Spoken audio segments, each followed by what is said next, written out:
Film की कहानी शुरू होती है सूजी नाम की लड़की को दिखाते हुए जो कि अपने बॉयफ्रेंड बैन को पूरी तरह से चिल्ला रही होती है। और यहाँ पर सूजी अपने बॉयफ्रेंड बैन के साथ ब्रेकअप भी कर लेती है। सूजी यहाँ पर बैन को बुरी तरह से हर्ट करती है और यहाँ पर बैन कुछ भी नहीं बोल पाता है। तो यहाँ पर बैन का ब्रेकअप हो चुका था और इसी वजह से अब बैन को बहुत ही ज्यादा बुरा लग रहा था। उसकी लाइफ पूरी तरह से बेरंग हो चुकी थी क्योंकि सूजी के साथ वो बहुत ही सीरियस रिलेशनशिप में था। जिसके बाद बैन अपने बेस्ट फ्रेंड स्टीव से मिलता है जो कि उसका बचपन का दोस्त है। और यहाँ पर बैन स्टीव को अपने ब्रेकअप के बारे में बताता है, पर स्टीव यहाँ पर उससे सिर्फ एक बात कहता है कि यू डिजर्व बेटर। अब आगे हमें मालूम चलता है कि बैन दरअसल में स्केच बनाने वाला एक प्रोफेशनल आर्टिस्ट है। उसने अपनी लाइफ में स्केच बनाने के अलावा कुछ भी नहीं किया है। पर अब सूजी के साथ ब्रेकअप के बाद अब उसे कुछ भी अच्छा नहीं लग रहा था। उसका कहीं पर भी कुछ भी मन नहीं लग रहा था। इसलिए एक बार फिर बैन सूजी के पास कॉल करता है, लेकिन यहाँ पर सूजी उसे फिर से बुरा भला सुना देती है और एक बार फिर से बैन हर्ट हो जाता है, जिसकी वजह से बैन को नींद नहीं आ रही थी। सुबह के 4 बज जाते हैं और नींद का अता पता तक नहीं था। दिन के 24 घंटे बिताने में उसे ऐसा लगता है कि मानो जैसे वो 24 दिन को जी रहा हो, क्योंकि टाइम बहुत ही मुश्किल से कट रहा था। ना नींद आती है, ना चैन मिलती है। बुक पढ़ने की कोशिश करता है पर कंसंट्रेट नहीं कर पाता है। जिसके बाद बैन जो है वो एक सुपरमार्केट में जाता है कुछ चीजें खरीदने के लिए। तब यहाँ पर उसकी नजर पड़ती है सुपरमार्केट के उसी एडवर्टाइजमेंट में जहाँ पर उन्हें एक ऐसे आदमी की तलाश थी जो कि नाइट शिफ्ट कर सके। और अब क्योंकि बैन को तो नींद नहीं आ रही है इसलिए वो यहाँ पर नौकरी करने लगता है। बैन यहाँ पर उसके बॉस से भी मिलता है जो कि बहुत ही ज्यादा अजीब है। वो पहले एक फुटबॉल प्लेयर था और उसकी बात इतनी अजीब होती है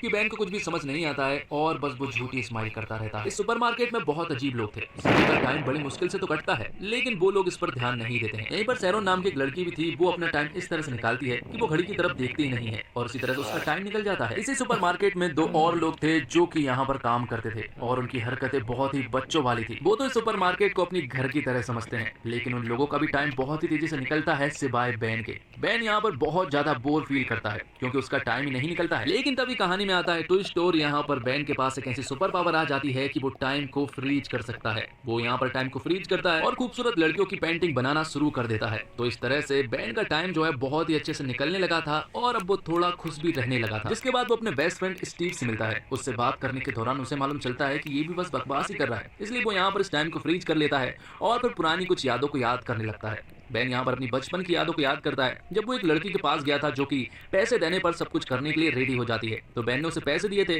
जिसके बदले में उस लड़की ने उसके साथ सब कुछ करने के लिए रेडी हो गई थी। अब आगे सीन प्रेजेंट में आता है जहाँ पर कि बैन सैरोन को देखता है। वो उससे बात करना चाह रहा था क्योंकि बैन को सैरोन पसंद आ गई थी। वो यहाँ पर उसके लिए खाना भी लेकर आया था और सैरोन उससे कहती है कि क्या तुम मुझे खाना खिलाना चाहते हो, जिस पर कि बैन उससे कहता है क्योंकि मैं तुम्हें भी डेट पर नहीं ले जा सकता। बैन को यहाँ पर सैरोन बहुत ज्यादा अच्छी लगी थी। वो इस टाइम को फ्रीज करना चाह रहा था और सैरोन को जी भरकर देखना चाह रहा था लेकिन वो ये नहीं कर पाया। तभी जब वो वापस आ रहा था तब यहाँ पर इसी शॉप में काम करने वाले दो लड़के बैन से कहते हैं कि जिस लड़की के पीछे तुम पड़े हुए हो हम उसे डेट करने वाले हैं। अब आगे हम सुपरमार्केट के बॉस को देख पाते हैं जैसे एक चैलेंज मिलता है और वो तुरंत ही ये बात अपने वर्कर्स को बताता है कि हाल ही में मेरे एक दोस्त का कॉल आया था जो कि एक फुटबॉल मैच लेना चाहता है और वो उस चैलेंज को एक्सेप्ट कर लेता है, इसलिए हम उसकी टीम से लड़ेंगे। लेकिन यहाँ पर इन सभी को फुटबॉल मैच खेलना तो नहीं आता है लेकिन सामने वाली जो टीम होती है वो बहुत ही धांसू होती है। मैच चालू होता है और यहाँ पर सैरोन भी आई हुई थी। तो मैच शुरू हो जाता है और बॉस की टीम का हाल बहुत ज्यादा बुरा था। सामने वाली टीम ने इनके ऊपर 26 गोल कर दिए थे और अभी तक इन्होंने एक भी गोल नहीं किए थे।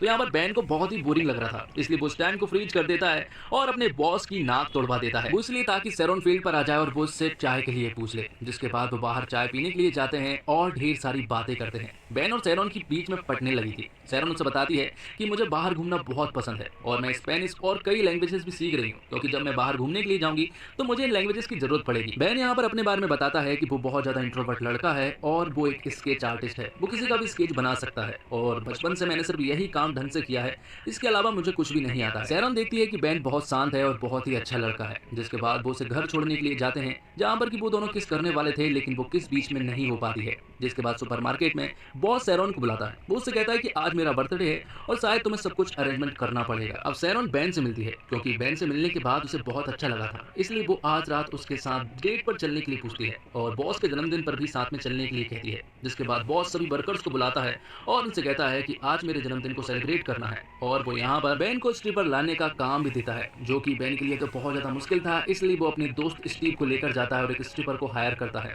जिसके बाद फिर से बैन जो है वो सुपरमार्केट में टाइम को फ्रीज कर देता है और यहाँ पर सैरोन की बहुत ही खूबसूरत स्केच बनाता है, जिसके बाद उन दोनों के बीच की नजदीकियां बढ़ने लगी थी और अब बैन को नींद भी आने लगी थी, जो कि उसकी सबसे बड़ी प्रॉब्लम में थी। कुछ दिन बाद बैन के पास एक कॉल आता है स्केच के कुछ पेंटिंग्स के सैंपल्स के लिए, और फिर आगे बैन और सैरन जो है वो अपने बॉस की पार्टी में जाने लगते हैं। वहां पर पहुंचने के बाद यहाँ पर बैन की मुलाकात होती है अपनी एक्स गर्लफ्रेंड सूजी से। जब यहाँ पर सूजी जो है वो सैरोन से मिलती है तो अचानक से उसे जलन महसूस होने लगती है, क्योंकि सूजी बहुत ब्यूटीफुल थी और बॉस यहाँ पर सैरोन के साथ फ्लर्ट करने की कोशिश भी करने लगती है। लेकिन तभी हम सूजी और बैन को देख पाते हैं। यहाँ पर सूजी जो है वो बैन को जबरदस्ती किस करने की कोशिश करती है और ये सब कुछ जो है वो सैरोन देख लेती है। लेकिन यहाँ पर उसने ये नहीं देख पाई थी कि बैन ने जो है वो सूजी को धक्का दे दिया था, और जब बैन ने सूजी को धक्का दिया था तो सूजी नहीं देख पाई थी। तब यहाँ पर बैन इस टाइम को फ्रीज कर देता है, क्योंकि उसे मालूम है कि सैरोन को अब गलतफहमी हो चुकी है, इसलिए वो इस टाइम को फ्रीज करके सैरोन को जी भर के देख लेता है। और जैसे टाइम खत्म होता है तो सैरोन यहाँ से चली जाती है और फिर बैन एक बार फिर से अकेला पड़ जाता है। बैन का हाल फिर से वही होने लगा था। वो सैरोन के घर पर तो जाता है, लेकिन सैरोन उसे माफ नहीं करती है।